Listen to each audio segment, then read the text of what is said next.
ቲጂ የትነን የሚለው አካውንቴ ይህ ነው። ላይክ ሼር እና ኮሜንቶችን ብትሰጡኝ ይደግፈኛል። የእናንተ አስተያየት ማስተካከል ያለብኝ ነገሮች ንገሩኝ። አሁን ወደ ጉዳዩ እንግባ። ለምንድነው ላይክ ሼር ሰብስክራይብ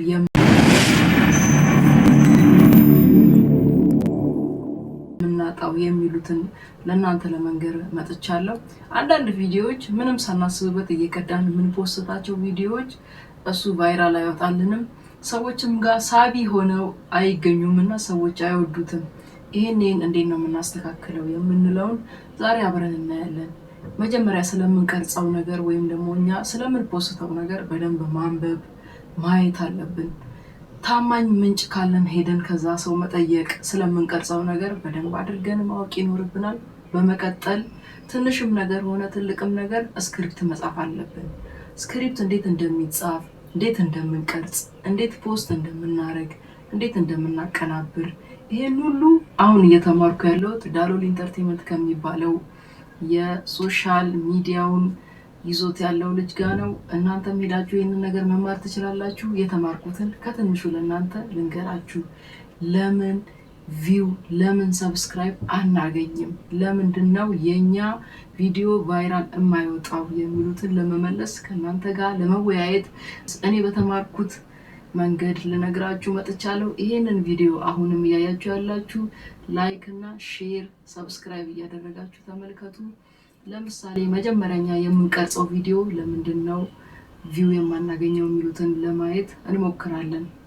ምንድነው እኔ ከተማርኩትና ከሰራውት አኳያ ነው የምነግራችሁ። ያ ምንድነው መጀመሪያ ስለምቀርጸው ነገር በደንብ ሄጄ ስለ ሁኔታው ማየት ማጥናት፣ ከዛም በኋላ ያየሁትን ነገር በስክሪፕት ጽፈዋለሁ።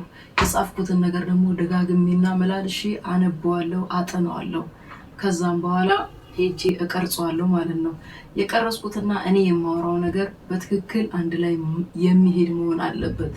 እኔ የማወራው ሌላ፣ ተምብኔሌ የሚያወራው ሌላ፣ የተቀረጸው ሌላ። እንደዛ ከሆነ ሰዎች ጋርም ሲደርስ ሳቢ አይሆንም፣ ሰዎችም እኛን ሊከታተሉ አይወዱም ማለት ነው። ይሄንን እንዴት ነው የምንቀርጸው? ባለን ስልክ ባለን ዋይፋይ ሌላ ብዙ ነገሮችን ሳንገዛ ወደፊት እየገዛን አካውንታችንን እናሳድጋለን። ግን መጀመሪያ ባለን ነገር መጀመር እንችላለን ማለት ነው። ይህ ለዛ ምስክር እኔ አለው። አሁን ለምሳሌ እኔ በስልኬና በዋይፋይ ነው የጀመርኩት፣ ምንም ነገር ወጪ ሳልጨምር ማለት ነው። ይሄ ምንድነው ያደረኩት? ስለምሰራው ነገር በደንብ አድርጌ ማንበብ፣ ስለምቀርጸው ነገር በደንብ አድርጌ የስልኬን ካሜራ ጥርግ አድርጌ መቅረጽ፣ ከዛም በኋላ ካፕከት በሚባለው የቪዲዮ ኤዲተር በሱ ሄጄ ማቀናበር ማለት ነው። ይህን ሁሉ የሚያሳየንና እኔ እየተማርኩበት ያለሁት ዳሎል ኢንተርቴይንመንት ነው። ሄዳችሁ መማር ትችላላችሁ። ከዛ ሁለተኛ የተማርኩት ስለ ስክሪፕት አጻጻፍ ነው። ስክሪፕት አጻጻፍ እንዴት ነው የሚለውን ስንማር መግቢያ ያለው፣ ሀተታ ያለው፣ መደምደሚያ ያለው፣ ልክ እንደ አማርኛ ምንባብ ማለት ነው። መግቢያው ሳቢ መሆን አለበት። ሳቢ የሆነ አገባብ ነው ስለምንሰራው ነገር መግቢያ የምንሰራለት። መሀል ላይ ሀተታ የሚባለውን ነገር ደግሞ ስለምናውቀው ነገር ስለገባነው አገባብ መሀል ላይ ጥሩ የሆነ እውቀት ይዞ መገኘት ማለት ነው። መደምደሚያውም ሰዎችን በሳብ መልኩ እንዲቋጭ ማድረግ ማለት ነው። ይሄንን ሙሉውን ትምህርቱ ላይ ታገኙታላችሁ፣ መማር ትችላላችሁ። በመቀጠል እኛ የምንሰራው እንዴት ነው የሚሉትን ዋነኛውን ሀሳብ ልንገራችሁ። ዛሬ አንድ ቪዲዮ ሰርቼ ፖስትኩ። በመቀጠል 1-3 ወር ቆይቼ ሌላኛውን። እንደዛ አይሆንም። ዩቲዩብ አልጎሪዝም የሚባሉትንም ትምህርቶች እዛ ነው ያገኘሁት። ምንድነው የምናደርገው? ዩቲዩብ እንደፈለግን የምንወጣበት የምንገባበት፣ ደስ ሲለን የምንሰራበት፣ ወይም ደግሞ አሪፍ ስራ ስናገኝ እንሰራ፣ ሲደብረን የምንተው። እንደዛ ከሆነ አሁንም የምነግራችሁ ነገር ቪው አናገኝም፣ ሰብስክራይብም አናገኝም፣ ቤተሰብም ብዙ አንገነባም ማለት ነው። ሁልጊዜ ተከታታይነት ያለው ቪዲዮ መሆን አለበት። እኔ አሁን በሳምንት 3 ቪዲዮ ለቃለሁ ብዬ ለራሴ እቅድ አወጣለሁ። ያንን እቅዴን ለማሳካት መቼ ነው የምለቀው የሚለውን አጠናለሁ። መቼ ነው የምለቀው? በሳምንት 3 ቀን እለቃለሁ። ቀጥሎ ወደ ጉዳዩ ነው የምገባው። የመጀመሪያውን ቪዲዮዬን ትንሽም ሆነ ብዙም ያልተንዛዛ ብዙም ያላነሰ መካከለኛ የሆነ ቪዲዮ ለመስራት እሞክራለሁ። የሰራሁትን በጣም ካደገብኝ በካፕከት በምሰራው ጊዜ ትንሽ እየቆራረጥኩ ማሳነስ አለብኝ ማለት ነው።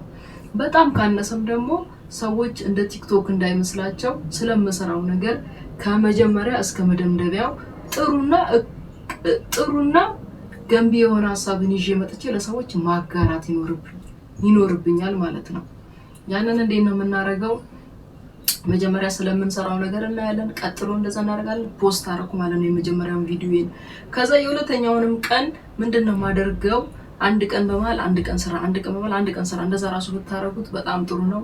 ዛሬ የቀረጻችሁትን ሌሊቱን ሙሉ ስለዛ ነገር ታያላችሁ። በሁለተኛውንም ቀን እድል ይኖራችኋል። ሶስተኛው ቀን ላይ ትፖስቱታላችሁ።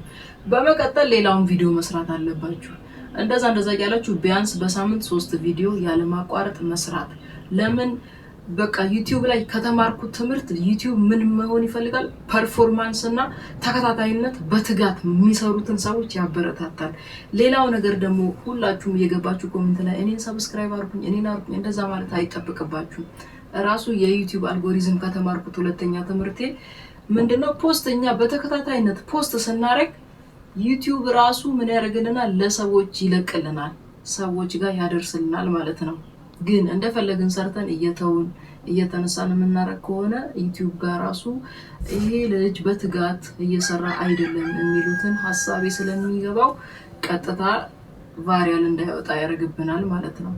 ሌላው ነገር ደግሞ ምንድነው? ስለምንሰራው ነገር ቪዲዮአችንን በትክክል መቅረጽ፣ ድምጻችንን በትክክል መቅረጽ፣ ድምጽና ቪዲዮውን ደግሞ በተገቢና በቦታው ላይ ፖስት እያደረጉ እስከ መጨረሻው ድረስ መስራት። በመቀጠል ስለጨረስነው ነገር ሁሉ መደምደሚያ ሰጥተን መጨረስ አለብን ማለት ነው። ይህንን የምነግራችሁ ለቀጣዩ ቪዲዮዎቹ እንድትበረታቱ እንድትሰሩ ነው። ጀማሪ የሆናችሁ መሀል ላይ ያላችሁ ወይም ሰርችት ያቆማችሁ ዩቲዩበሮች እኔም በማየት እንደገና ተነሳስታችሁ እንድትሰሩ አበረታታችኋለሁ። ስላዳመጣችሁኝ አመሰግናለሁ። በሚቀጥለው ደግሞ የምሰራላችሁ ነገር ይኖራል። የተማርኩትን ቅንጭብ እያደረኩ ለእናንተ ማቀርብ ይሆናል ማለት ነው። ቲጂ የትነን ቲዩብ ነው። ላይክ፣ ሼር፣ ሰብስክራይብ አድርጉ። የእናንተ ሰብስክራይብ እና ኮመንት እኔን ይደግፈኛል። ሰላማችሁ ይብዛ።